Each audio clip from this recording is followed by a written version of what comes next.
Hey, how you doing? This is Adam Post, publisher of more than 1,000 comic books and marketing expert covering Hollywood Panics as box office plunges by massive 21% in 2024. Let's get into the story. Before we do, please be sure you are subscribed to the channel. Click the bell for notifications. Give me a thumbs up. I really appreciate you guys. Coming from Breitbart, lousy movies drive box office down 21% over last year. And last year's box office numbers were not considered good either. Last year was unsuccessful.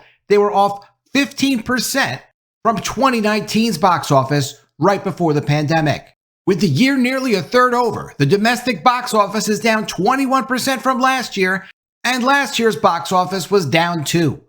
Box Office Mojo shows the 2024 domestic box office at $1.9 billion, and this same time last year, the domestic box office had grossed $2.4 billion.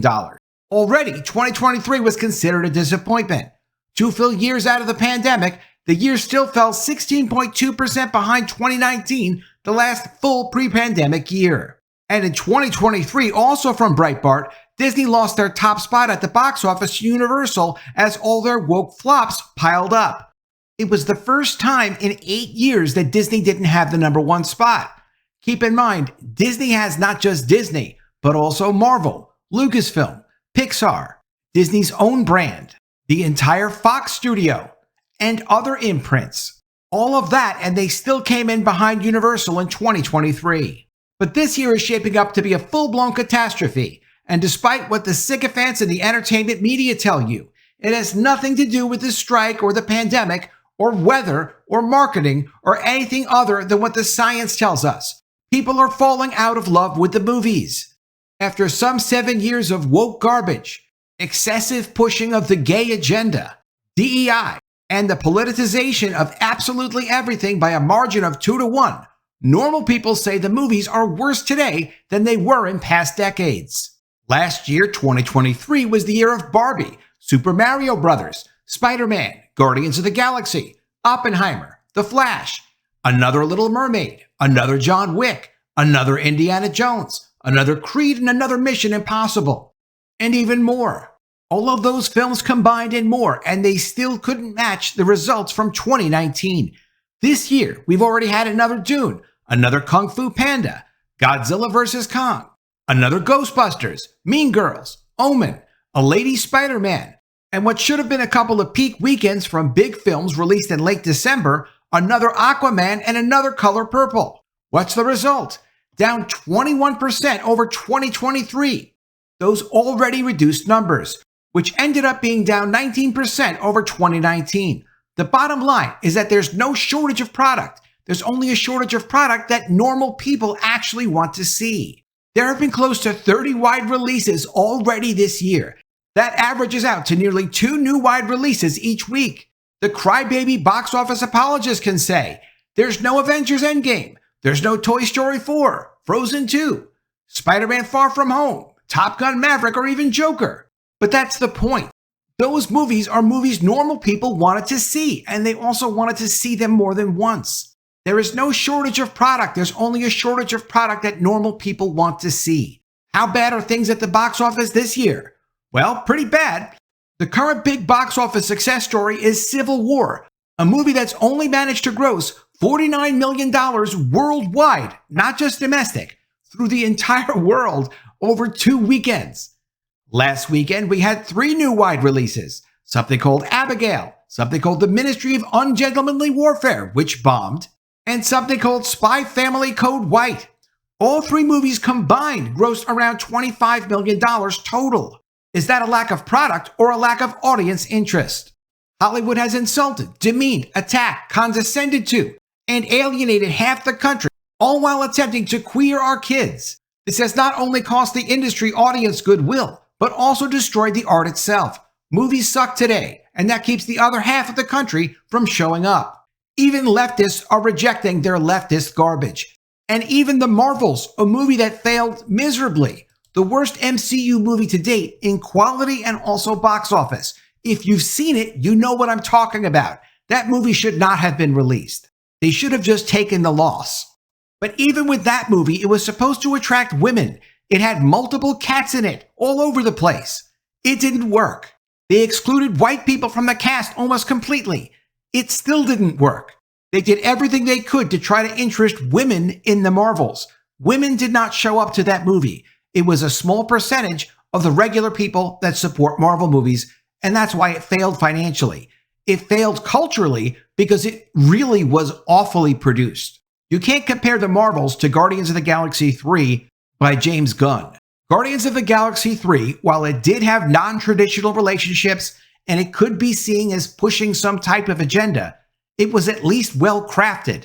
There was thought put into it. The plot made sense. What the characters did actually did make sense. The Marvels had nothing like that going for it.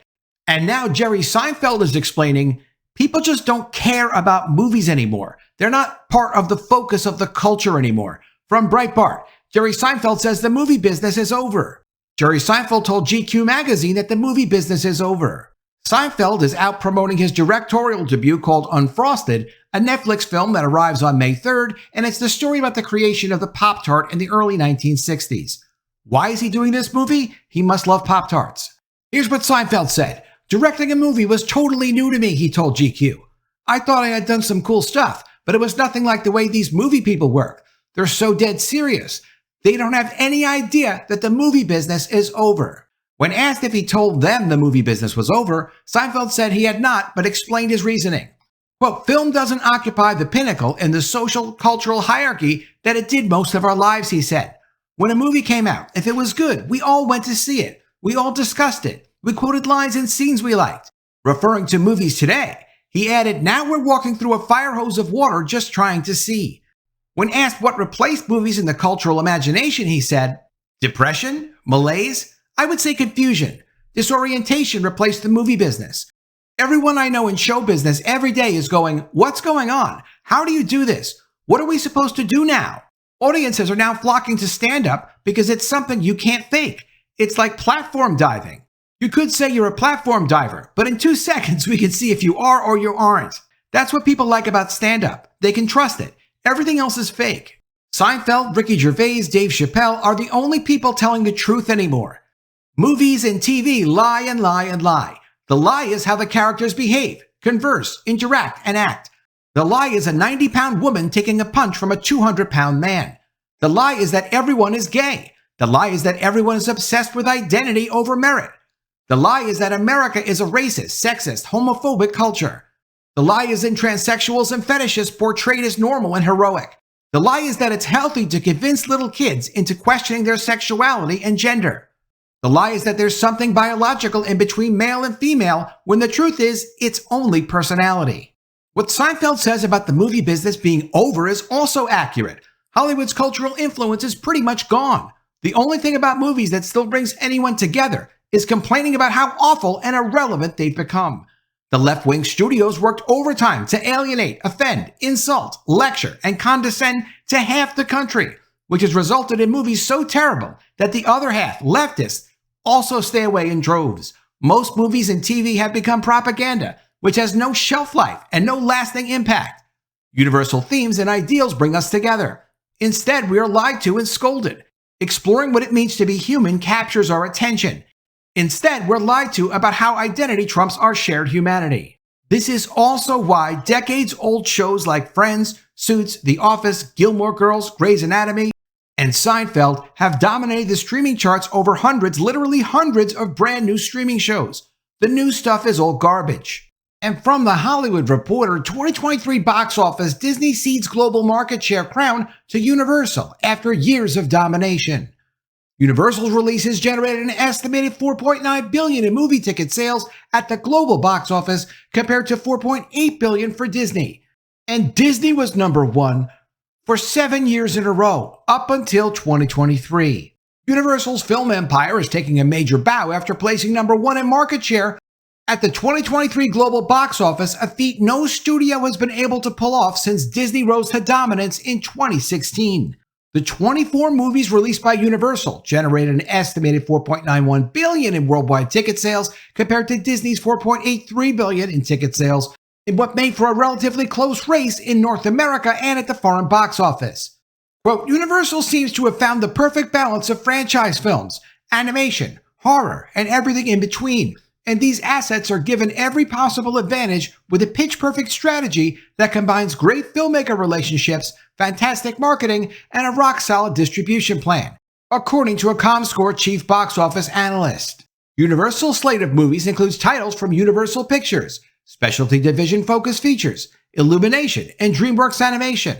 Illumination is the home of Super Mario, which earned $1.36 billion globally, earning it the number 2 spot behind Barbie. The film shattered numerous records, including becoming the number 2 animated film of all time behind Disney's Frozen. And 2023's Fast 10 delivered $704 million at the box office to give Universal 3 of the 5 top-grossing films of the year globally. Quote, 2023, Universal once again found success at the box office with our eclectic slate of films. Our slate featured blockbusters like Christopher Nolan's epic Oppenheimer and Illumination's record-breaking The Super Mario Bros. Movie, horror hits including Blumhouse's breakout hit Megan, comedies, dramas, and family films from 2 of the biggest names in animation, Illumination and DreamWorks Animation. According to Jim Orr, Universal Pictures President of Domestic Distribution, from 2016 to 2022, Disney placed first in global market share. It lost the domestic race to Sony in 2020, the year of COVID-19 box office collapse. Universal hasn't ranked number 1 on a worldwide basis since 2015, when the studio's revenue reached a then record $6.9 billion. Ceding the crown to Universal caps an especially difficult year for Disney, one in which Marvel Studios and the company's animation studio stumbled badly. As the Marvels and Wish collapsed in their box office runs, Disney CEO Bob Iger didn't try to gloss over the missteps. Quote, "We lost focus," the executive declared on a November 8th earnings call, where he promised investors that the company is putting effort into quality versus quantity. It could be quality versus quantity, but they already have 7 less movies for 2023 than Universal did. So it's not necessarily a quantity issue as much as it is a woke flop issue. People aren't interested in movies that are not made for normal people. People don't want to spend money on propaganda. Well, being the number 1 studio globally for 7 consecutive years out of the last 8 is pretty remarkable by any measure and is something of which we are incredibly proud, Disney Chief of Global Distribution Tom Chambers said. Yeah, that's fine, except you are multiple studios over at Disney. Yes, Universal has DreamWorks Animation and they have Illumination, but Disney has Pixar, Marvel, Lucasfilm, their own Disney brand. There is no excuse for Disney not just producing movies that people actually want to see without the propaganda in them. They would have easily been at least $1 billion or $2 billion over Universal's number. But they don't do it, even though they know they could easily do it because it doesn't fit their political agenda. Warner Brothers, the home of Barbie, this year's top earner with $1.4 billion in worldwide ticket sales, was number 3 in global market share with $3.8 billion, including $1.4 billion domestically and $2.4 billion overseas. Disney in particular tanked in 2023 because their focus was not on their film business. If you look at how Universal constructed a slate of films that were just focused on actually making money and doing well, they did their jobs and they had success. Disney does not focus on producing films that will make money. Even their important brands like Frozen, they've supposedly finally started on a Frozen sequel, and we'll see when it comes out. Frozen 2 made more than $1.4 billion at the box office globally for Disney, but they didn't have time to sit down and figure out a sequel to Frozen 2 that could be, Frozen 3, because it's as if making money is not even a priority at Disney. Overall, the story about global box office is not just a story about Disney. People are losing interest in movies because they are not culturally relevant anymore. Of course, what Universal is doing is what Disney should be doing, focusing on their customers and trying to produce hits, not propaganda. Let me know what you think of all this in the comments below. Always love to see your ideas. Please be sure you are subscribed to the channel. Click the bell for notifications, give me a thumbs up, and I'll see you again soon with another story. And if I don't see you, I will miss you.